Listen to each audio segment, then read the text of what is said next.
the Kinner and Kev show here on a Monday. We welcome you back. 518-1410, 518-1410. That's the number to call and jump in on the conversation. Every Monday, you can catch the Keith Byars show from noon to 1, presented by Lee's Famous Recipe Chicken. And that's who's hanging out with us now live here in studio, college football Hall of Famer, former NFL veteran running back, Mr. Keith Byars. Dayton's own, of course, KB. Welcome. Happy Monday. Oh, thank you for allowing me to have some space on you guys' show today. Appreciate it. So earlier, we got a chance to pop on out to take a look at the eclipse.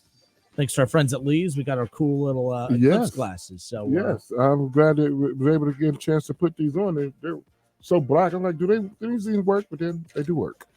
That's for if you want to stare directly up into. I mean, why are we? Yeah. Nonetheless, I don't plan on pulling the Donald Trump that time he was president. They looked up at it, they're like, hey, don't do that. But this is a different kind of eclipse. No, I'm not doing that. No, but nonetheless, we had a little delay start to the show today because of that. No, we got a chance to go out, check it out. Pretty cool, pretty unique. The next one, we won't be alive for the next one. So unless I'm living to 110 or something like that, which I don't really want to live that long, to be honest with you. Not 110. No. I could take 110 as long as I can still swing golf clubs. You get them senior. Yeah, I'm a new grandpapa, so I got some living to do. That's right. Yeah, and I got when I'm 80, he'll be 20, so we'll be hanging out on the golf course. So he's like, I got the cool grandpa. He's 80, didn't he play it like he's 65 or 70. So I want to be that. So one thing you touched on lightly on your show earlier today, just because it broke earlier today, and this is kind of not a surprise. Like Ohio State, they go out and they bring in, the Judkins running back from Ole Miss. And you bring back Trevion Henderson. And there's a lot of depth in that running back room for Ohio State. You got the spring game coming up this week with everything kind of shaken out. It wasn't startling news, but it was news nonetheless. Ohio State running back Dallan Hayden entering the transfer portal. He rushed for 553 yards and 6 touchdowns as a true freshman back in 2022. But Ohio State loses Dallan Hayden again. A lot of depth in the running back room. You hate to see talent like this leave, but obviously there's just too much talent in that room. You have talented guys saying, hey, I can get paid and play elsewhere. I want to be a Buckeye, but not a surprising move, but news nonetheless. It is news nonetheless. I'm greedy. I'm greedy for talent. I love talent on my roster. I want us to stay that way. And I understand I can't be mad at the young man. He can flat out play. Every chance he's got, every time he got an opportunity at Ohio State, he's delivered. I can still remember his freshman year 2 years ago. We're playing at Maryland. It was looking real rough. And he came in, ran for over 100 yards in the second half and saved the season, that year to keep us undefeated, going into the Michigan game. And last year, he was a true freshman when he did that. And I thought we should have started him against Michigan that year, but we didn't. And then last year, the decision was to redshirt him. So and I'm thinking they was redshirting him with the anticipation of Trevion Henderson having a big year and going into the NFL draft. And, it would be his job all alone this year with maybe the addition of maybe a Quashon, Judkins. But, things, they have a funny way of changing. And this is a big loss, for Ohio State. I want to see, Judkins and Henderson have a great season, but I also want to see Dallan Hayden have a great season also. But if you don't have a plan during the offseason, it's going to be hard to execute anything during the season. So right now, Ohio State is still looking for an identity. We don't know who our quarterback is going to be. And no matter who the quarterback is, it's only one football. And we have to have a plan to get everyone involved. Emeka Buka, we got to get him the ball. Sounds like we got to get Jeremiah Smith the ball. We got a number of guys that's coming back and is there. And, it's only one football. But we all have to, we're all going to win together. We're all going to lose together. But whatever we do, it's got to be together. And to lose a player like Dallan Hayden is going to be a big loss. But I always say, going into your third year in any kind of program, whether your third year of high school as a student or your third year of college football player, you should be better than your first 2 years. Dallan Hayden is going into his third year. It's breakout time. Yep. And you expecting me to sit down again, or I'm not going to get a lot of stuff. So he's going to make a difference wherever he goes right now. So your third year in a program, it should be your best year. So we're looking for that at a lot of people on Ohio State's roster, namely C.J. Hicks. This is CJ Hicks' third year at Ohio State. We're expecting big things. Sonny Styles, third year at Ohio State, expecting big things. And my third year of Ohio State, people were expecting big things, and I delivered big things. It was a year that I should have won the Heisman Trophy. I led the nation and everything, but we won't go down that road. It helped propel me into the College Football Hall of Fame, my third year there. So year three, this is year three for the quarterback also, Devin Brown. I don't know if he's going to be the starting quarterback or not, but in year three, whoever it is, whether it's the freshman quarterback's going to start this year, but when you get to your third year, it's time to show which you are and which you're not. Whether that's in high school, college, or professional, year three is a big decision on which direction your career is going. And so if I am Dallin Hayden, this is my third year of college football. Yep. It's make it or break it time. And it doesn't look like he's getting an opportunity at Ohio State. Wherever he goes, he'll have my full support behind him. He's a great player.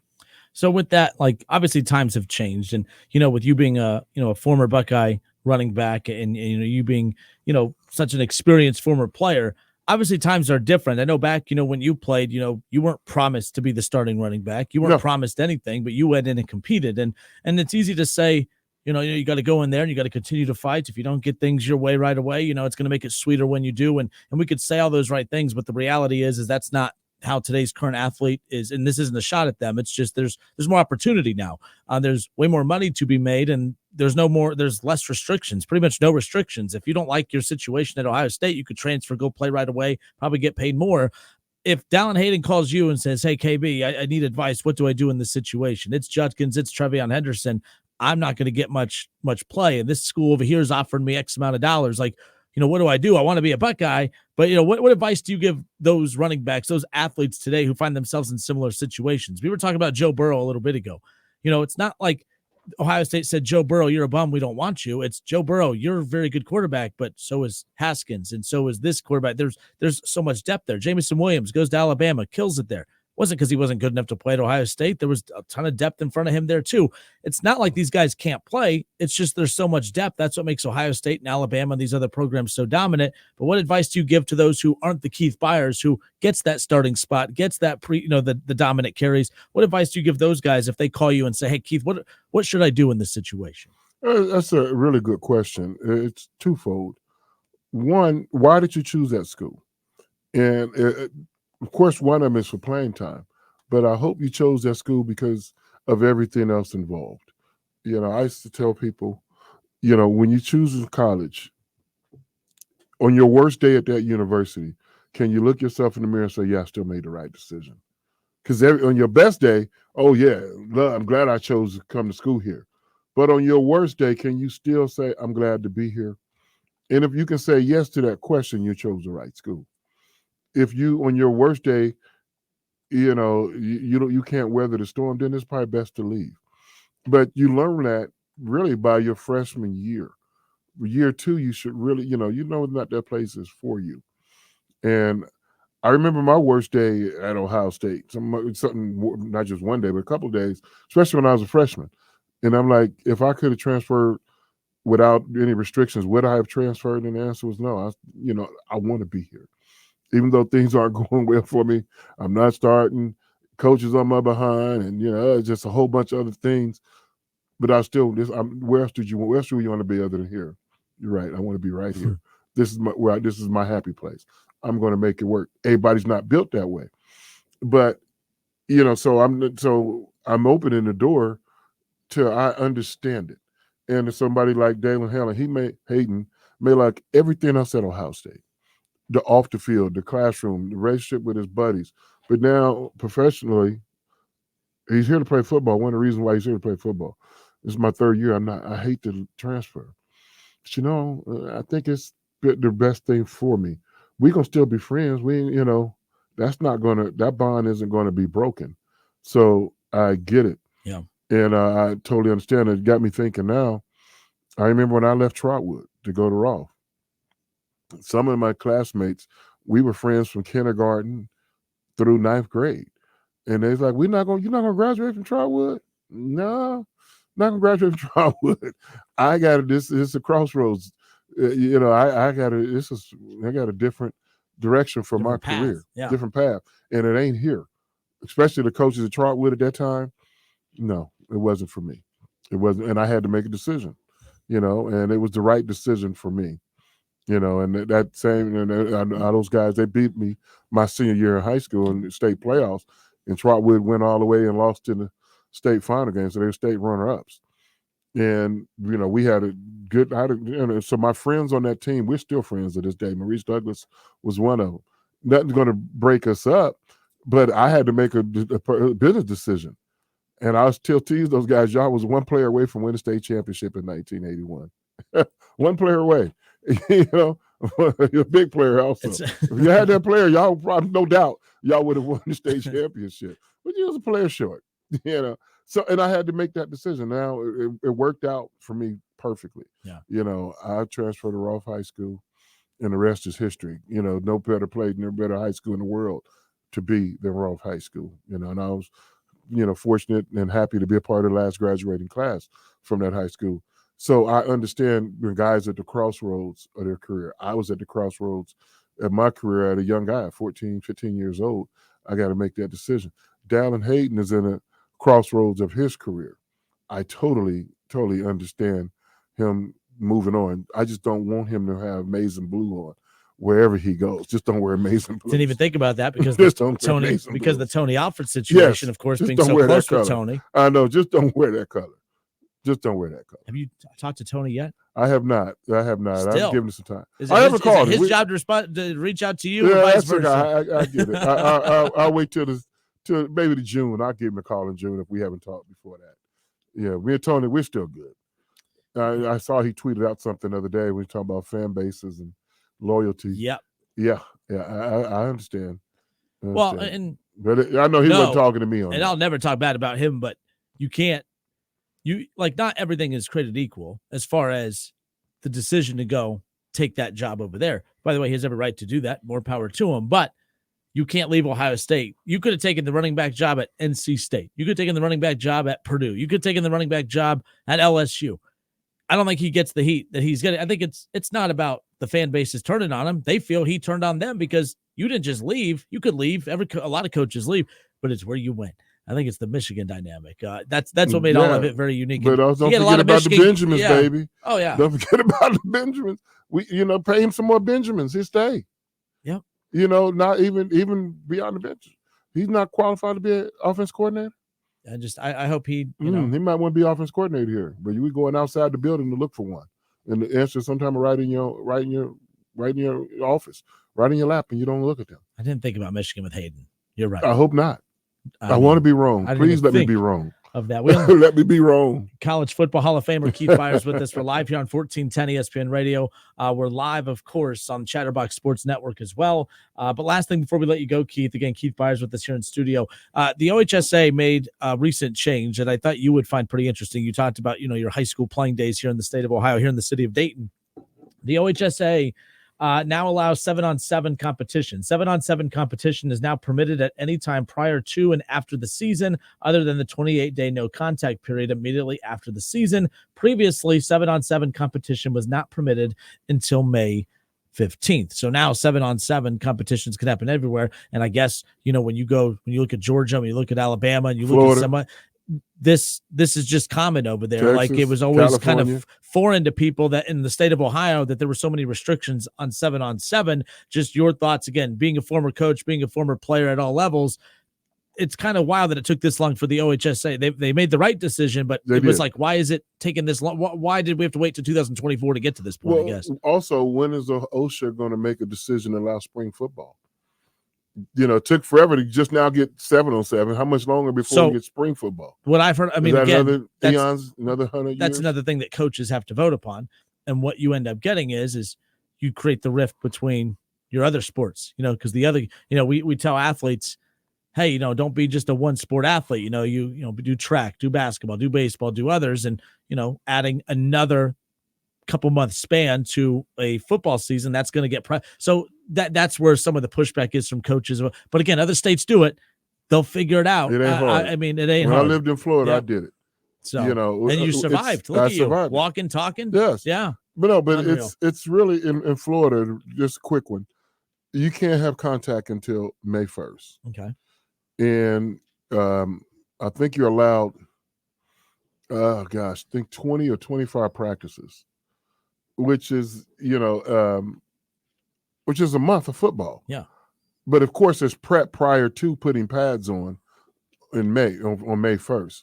So what I would do, certainly by March and April, you're able to go outside and throw the football around, and install your offense and defense and getting guys acclimated and getting them in shape, lifting weights and all that stuff. So when May 1st comes, that's the live period for the college recruiters also. They're coming, looking at now, they can also come and watch you practice and actually see a guy in practice. How big he is, he really looks like his shoulder pads on, how fluid he is. And by the end of May, you allow one spring game.